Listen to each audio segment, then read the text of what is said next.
আমি বলছি দেশ সংকটের ভিতরে আমার কাজ হলো কি বলতে কথা বলবো না বলছি একদম মুখ সামনে কথা বলবা আপনি সামনে সিভিল মুখ সামনে কথা বলবা বলছি আপনি বলছেন না ফালতু কথা আপনি কথা বলবেন দেশ তুমি কে এখানে তুমি কে তুমি কে তুমি কে এখানে তুমি সীমান্ত কে তুমি কে এখানে এখানে দেশের কথা বলবে বিজেপি কথা তুমি কথা বলো কেন আমাদের জমি তো কি হইছে তুমি কে ল্যান্ডের লোক তুমি আপনি বিএসএফ আছে না কথা বলছে তোমাকে শুনে সীমান্ত আসলে অনুমতি দিতে কেন আমরা কিছু বলছি না কেন না কেন তুমি এই কথা বলো কেন যে তুমি কে মানে তুমি কে এটা বলো হ্যাঁ লাইন তো আপনি বলছেন আপনি অবশ্যই যে কার কি এতে দাঁড়িয়ে আছি আমরা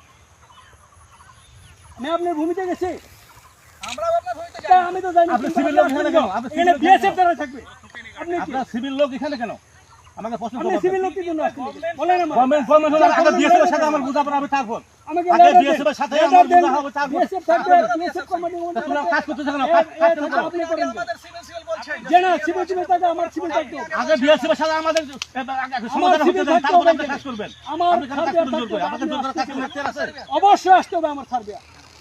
তাহলে আপনি আমার সাথে দরকার নাই আপনি আমার কথা বিএসএফ এর সাথে আগে আমাদের একদম বিএসএফ কোম্পানি তারপর পতাকা পটে না শুনেন স্যার কি কয় স্যার কি কয় স্যার চুপচাপ কি শুনেন শুনেন আমি শুনে আপনাকে আমি ভদ্রভাবে আপনাকে বলছি যেহেতু এখানে একটা বিবাদ হচ্ছে ঠিক আছে না এখানে আমাদের বিএসএফ এর সাথে আমাদের একটা মীমাংসা হয়ে যাবে তারপরে আসেন সমস্যা না ওটা কি তাহলে ওটা কি না না খুঁটি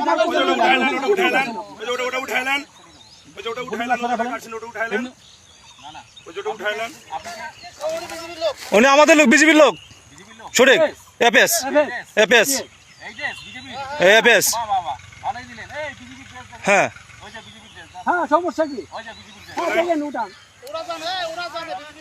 ওরা জানে ওই যে সই ফুটাইতেছে ও ঠিকই জানে যে আমি কে আবার কেন এই ভাই মুখ খারাপ করবেন না আপনি মুখ খারাপ করলেন কিসের জন্য ভাই আপনি মুখ খারাপ করবেন আপনি মুখ খারাপ করলেন কিসের জন্য ভাই আপনি মুখ খারাপ করলেন কিসের জন্য আপনি মুখ খারাপ করবেন না বলছি আপনি কে আপনি কাকে চিনেন না আমি আপনাকে চিনি না আমি চিনি আমার ইউনিফর্মধারী বিএসএফ কে চিনি আমি আপনাকে চিনি অবশ্যই তোরা ওরে কে তোমার আইডি নে তুমি কে তোমার কাছে পরিচয় দাও তুমি কে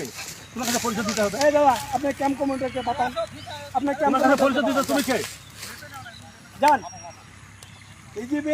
বর্ডারে কিছু হতে হলে বিএসএফ বিজেপি থাকবে বিজেপি জানবে আমি বারবার বলে গেলাম যে আপনারা এমনি হয়তো মামলা চলবে কিন্তু খুঁটি লাগাবেন না তারপরে জোর করে কেন খুঁটিগুলো লাগাচ্ছেন কি আমাদের পছন্দ হয় না নাকি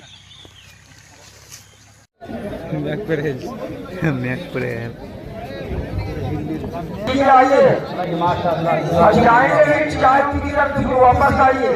इसलिए कि बंगला समाज के लिए अच्छे खतीब मौलाना हजरत अली साहब जीवन वापसा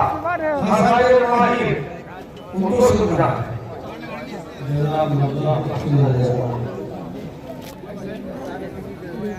मौलाना बड़े साहब गरीब मस्जिद में না